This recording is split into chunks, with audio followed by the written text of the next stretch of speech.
Takes the terminal back and checks the picture. So thrilled she could almost jump for joy. You can't help be infected by her happiness. I seem to really enjoying myself here. I've never been to such a high-end classy place before. I have to take full advantage of it and take plenty of photos. Syndicate is always so smoggy.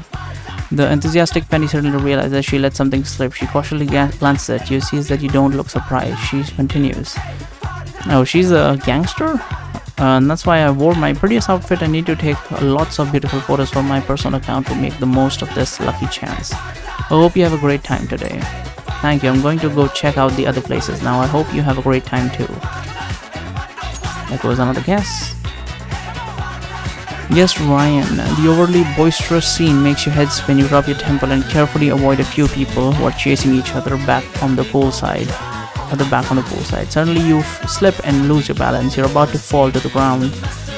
Watch out. Someone reaches out to steady you, and once you regain your balance, you thank this kind stranger. Thank you. It's okay, it was nothing. You're just too skinny, that's why you fall easily. Yeah, that's the line that I lost my shit over and ranted for like 3 minutes.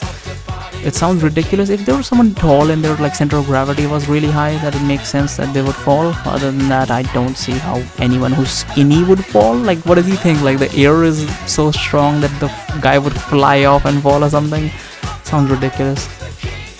Your words of gratitude get caught in your throat as you awkwardly look at him. Huh? Why are you staring? Ah, I get it. You're admiring my muscles. I almost said muscles because of that one meme. Ah, my muscles are getting bigger. Come work out with me and you'll be good shape like me. He hands you his business card. Upon closer inspection, you find out his name is Ryan and there's a prominent title on the card, Boxing Championship Winner. If you want to change yourself, you can follow my personal account. I regularly post workout video tutorials. I'll check it out when I have time. That's great. I have to go now. Bye. The enthusiastic boxer waves goodbye to you, and before he leaves he adds, remember, working out is very important. Well, that is true. I will not deny that. Let's look at the guidebook.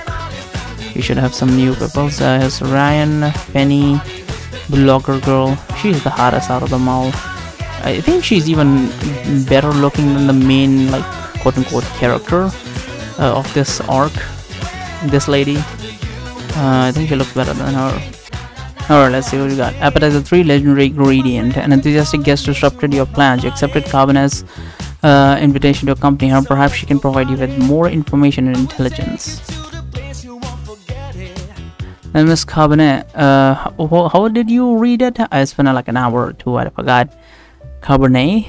Then Miss Carbonet, can you tell us what exactly are these treasures you have lost? After the guest leaves, you guys remain in place and exchange the information you have as if having a leisurely chat.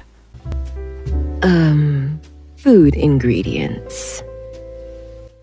Food ingredients. To my knowledge, the host of this party is one of the top chefs in the East Side. She should have many channels to procure ingredients and shouldn't need to. Before I came, I also asked my old colleagues to do a bit of checking. The chef didn't seem to have any financial transactions that were out of the ordinary. Recently, there have been rumors going around East Side about a legendary ingredient. How did they describe it? A type of mermaid meat that can fulfill wishes. But those are just rumors after all. They can't be true. Who knows? But I think that my ingredients are not particularly noteworthy to other people. If I tell them what it is, they might be surprised by my choice. But to me, they're treasures. Oh, by the way, I forgot to mention, since I played this little bit and my recording got deleted, Macchiato is a S&M prostitute. Well, technically she is a mistress in their world, but technically a prostitute still. That was very odd when I found out, but you know, but that's every one of them are different characters, I suppose. Governor seems a bit sad looking down at the ground. Don't worry, I understand. You understand? I've met many people who can only bury their true thoughts in their hearts. They all need someone who understands them, and whom they can confide in. A top gourmet can also enjoy so-called common food and regard it as a treasure. It's no big deal. But if you feel pent-up stress about it... Margarita touches the whip on her waist. Her smile becomes wider. Perhaps I can help? No need. I don't think Miss Cabernet needs someone who'll support her in using common ingredients, but whipping won't be necessary. I see.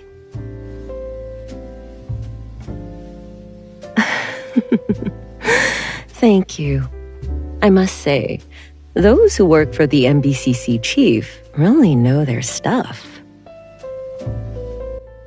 You find this client a bit hard to reach. He recognized your identities right away and gave you information and support. But those unnecessary engagements you spoke of didn't decrease at all. On the contrary, even you guys became the center of attention.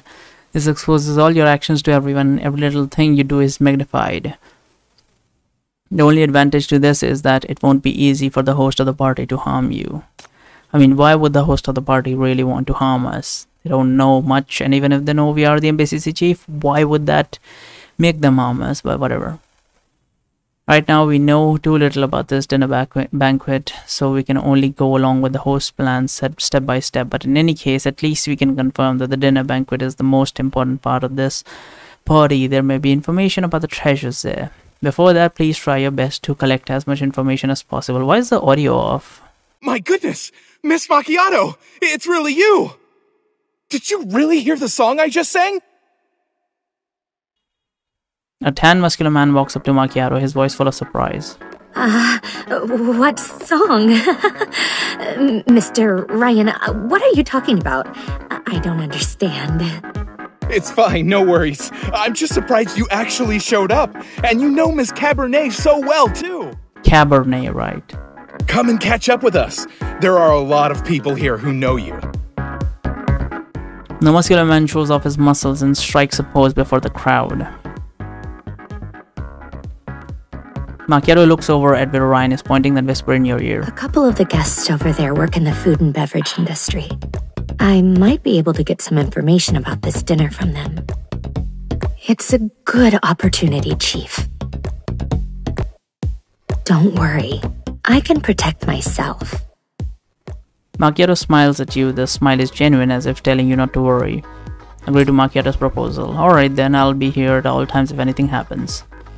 You wave your hand, signaling the shackles. You let go after seeing Macchiato nod. She and Ryan turn to leave. Thank you and the others for remembering me. I'll go with you then.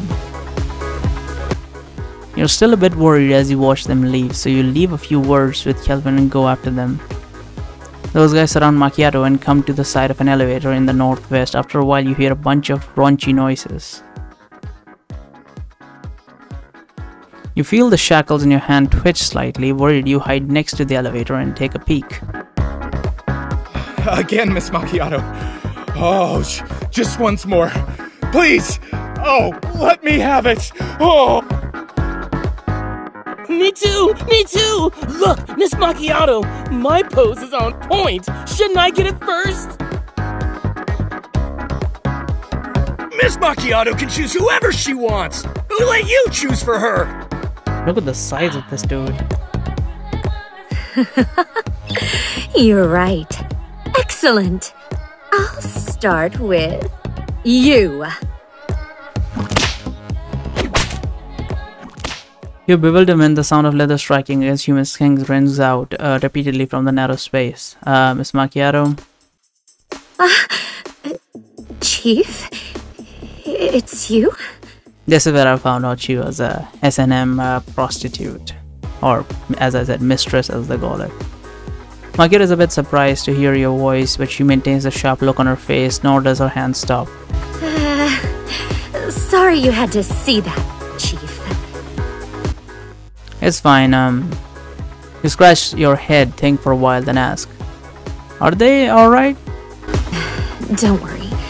They're all my former customers. This is just a little reward for them. Thus, they will answer all my questions without reservation. See you in a bit, Chief. Macchiato waves to you, then cracks a whip again. Fanning your flustered ears, you quietly walk back to Cabernet. Chief, Your face is bright red. Are you feeling too hot? Was that fucking embarrassing for him that he's red? I mean, it's not really that embarrassing, but sure.